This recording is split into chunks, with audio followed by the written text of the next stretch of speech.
নজর রাখবো পরবর্তী সংবাদে। এই মুহূর্তের যে খবর, বাজি কারখানায় বিস্ফোরণ এবং যার জেরে ঝলসে গেছে 4 জন শ্রমিক, এমনটাই খবর পাওয়া যাচ্ছে এবং আহত রয়েছে বহু।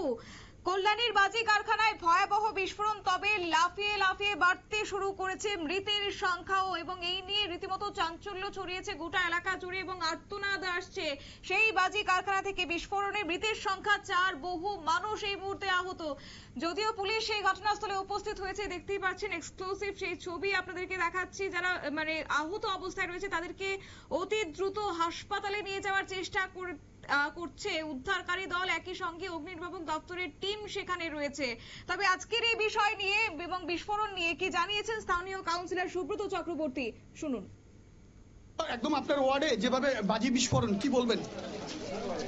বিষয়টা বাজি থেকে হয়েছে কিনা জানি না, তবে একটা বড় বিস্ফোরণ হয়েছে এটা শুনলাম এবং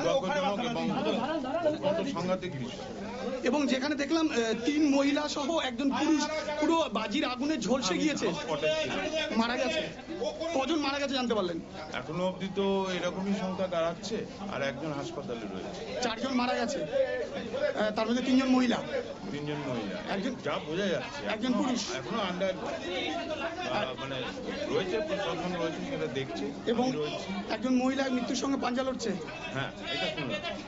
এই পরিস্থিতি প্রশাসন এসছে, প্রশাসন এসছে, যথাযথ ব্যবস্থা গ্রহণ করছে, কিন্তু এরকম বারংবার যেখানে প্রশাসনের নজরদারিতে বারংবার বলা হচ্ছে যে শব্দ দূষণ বাজি নিষেধ, সেখানে বাজি কারখানা কি করে চলছিল? এটা তো প্রশাসন বলতে পারবে। আপনি তো এই ওয়ার্ডের কাউন্সিলর। হ্যাঁ, এটা তো অত্যন্ত দুর্ভাগ্যজনক। এই এলাকায় একবার নয়, এর আগেও বহুবার এরকম ঘটনা ঘটেছে, একাধিক ব্যক্তির মৃত্যুও হয়েছে। না, এরকম কোনো ঘটনা এই একদম রথতলা বাগের খালে পার্শ্ববর্তী অঞ্চল, সেখানেও ঘটনা ঘটেছে। রথতলা প্রথম ঘটনা। এরপরে কি এইসব বিষয় নজরদারি করবেন? অবশ্যই। আপনারা শুনলেন স্থানীয় কাউন্সিলরের বক্তব্য। এবং নদিয়ার কল্যাণীর রথতলায় ঘনবসতিপূর্ণ এলাকায় এই ভয়াবহ বিস্ফোরণ এবং এই বিস্ফোরণের জেরে এই মুহূর্তে যে খবর, 4 জনের মৃত্যু হয়েছে এবং একই সঙ্গে একজন মহিলা মৃত্যুর সঙ্গে পাঞ্জা লড়ছে বলেও স্থানীয় কাউন্সিলর জানিয়েছেন। এবং অন্যদিকে ছড়িয়ে ছিটিয়ে পড়েছে আগুনে ঝলসে যাওয়া দেহগুলো। যাব বিস্তারিত, আমাদের সঙ্গে রয়েছে বিশিষ্ট সাংবাদিক অঞ্জন শুকুল। অঞ্জন বাবু, এই মুহূর্তের সেখানকার আপডেট কি পাচ্ছেন? কল্যাণী পৌরসভার 20 নম্বর ওয়ার্ডে রথতলায় বাজি কারখানায় ভয়াবহ বিস্ফোরণে আগুন লেগে যায়। বিস্ফোরণের মাত্রা ছিল প্রায় 1.5 থেকে 2 কিলোমিটার দূর থেকে শোনা গিয়েছিল। আগুনে পুড়ে মৃত্যু হয়েছে 3 মহিলা সহ 1 পুরুষের। আহত হয়েছে আরো 1 মহিলা। আহত মহিলাকে নিয়ে যাওয়া হয়েছে কল্যাণী জওহরলাল নেহরু হাসপাতালে। আহত মহিলা মৃত্যুর সঙ্গে পাঞ্জা লড়ছে কল্যাণী জওহরলাল নেহরু মেমোরিয়াল হাসপাতালে। ঘটনাস্থলে পৌঁছেছে কল্যাণী থানার পুলিশ, ঘটনাস্থলে পৌঁছেছে দমকল বিভাগের কর্মীরা। শুরু হয়েছে উদ্ধার কার্য। ভস্মীভূত কারখানার ভেতর থেকে 3 মহিলা সহ 1 পুরুষের ঝলসে যাওয়া মৃতদেহ উদ্ধার করেছে পুলিশ। ঘটনাস্থলে পৌঁছেছে রানাঘাট পুলিশ জেলা সুপার সহ পুলিশের একাধিক আধিকারিকরা। রাস্তা শুরু হওয়ায় দমকলের ইঞ্জিন ঘটনাস্থলে পৌঁছাতে পারেনি, আর সেই জন্য বাধ্যতামূলক দমকলের কর্মীরা বালতি করে জল নিয়ে গিয়ে আগুন নেভানোর চেষ্টা করেছেন। এটা অত্যন্ত মারাত্মক ঘটনা, কারণ এই ওয়ার্ডে দমকলে ঢোকার মতো কোনো রাস্তাই নেই।